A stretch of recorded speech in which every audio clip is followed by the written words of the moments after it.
Assalamualaikum warahmatullahi wabarakatuh. Selamat datang di Mapel IPA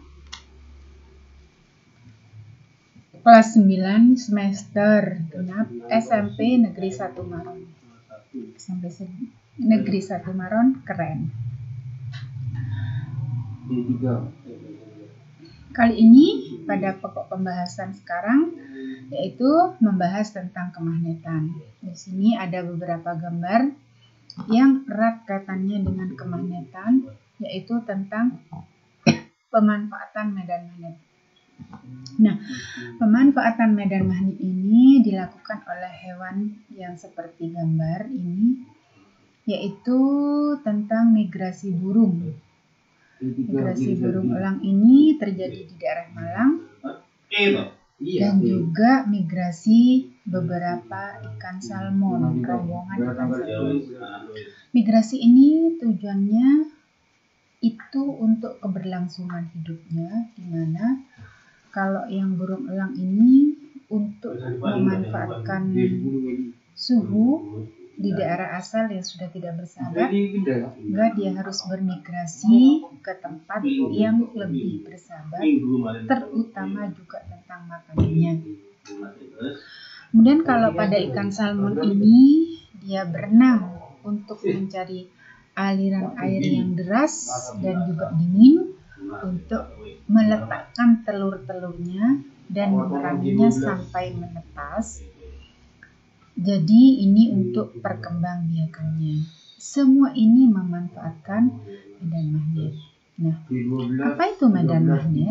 Medan magnet adalah daerah sekitar bumi yang dipengaruhi oleh gaya tarik bumi atau GGB, gaya gravitasi bumi. Nah, dari contoh di atas ada beberapa hewan yang memanfaatkan medan magnet bumi untuk melakukan yang pertama itu migrasi burung, penyu, ikan salmon. Semua migrasi yang dilakukan hewan itu untuk keberlangsungan kehidupannya. Nah, kemudian ada bakteri magnetik di mana dia itu banyak memanfaatkan medan magnet di dalam tubuhnya dan untuk kepentingan di dunia kesehatan. Nah, itulah beberapa hewan yang memanfaatkan medan magnet.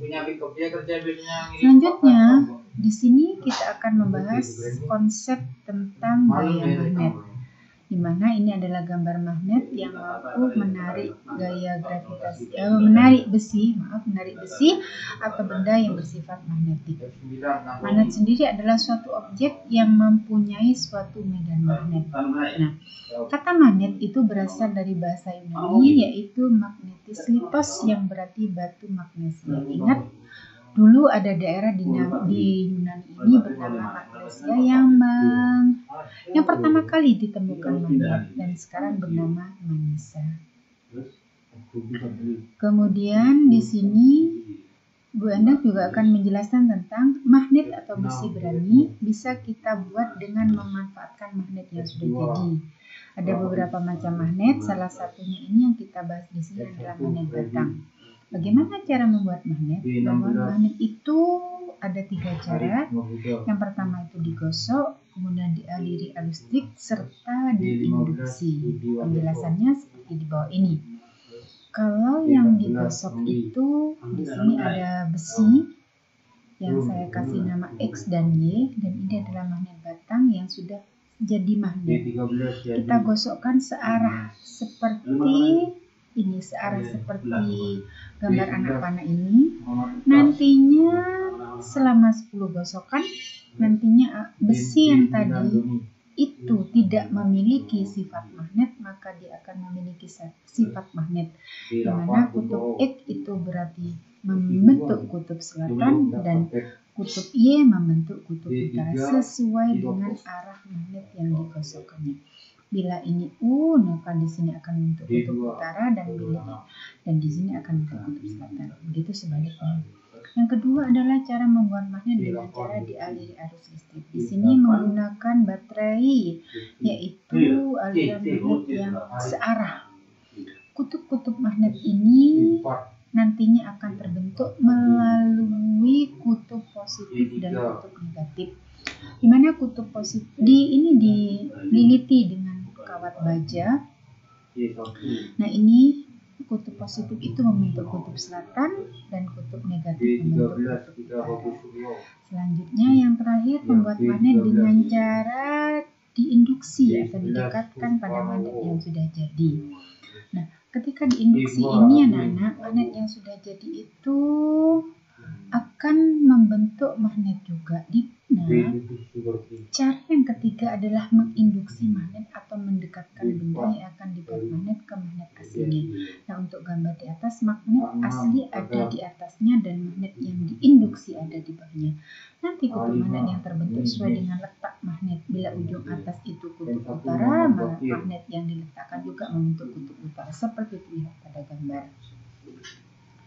Nah, kemudian benda magnetik itu ada 3 kelompok ya, yaitu ferromagnetik, diamagnetik, dan paramagnetik. Jadi ada beberapa benda yang bersifat magnetik. Kalau ferro itu kelompok benda yang ditarik kuat oleh magnet. Ada contohnya besi, nikel, dan baja. Kemudian kalau diamagnetik, kelompok benda yang susah atau tidak bisa ditarik oleh magnet. Contohnya emas, perak, seng murni.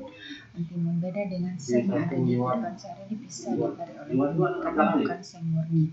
Dan kalau paramagnetik, kelompok benda yang ditarik lemah atau tidak bisa dibuat magnet. Ada sumbangan, platina, timah, dan oksigen udara sekitar kita. Kemudian ini ada videonya, video pembuatan magnet. Tidak usah kalian lihat, nanti saya buatkan linknya untuk melihat videonya.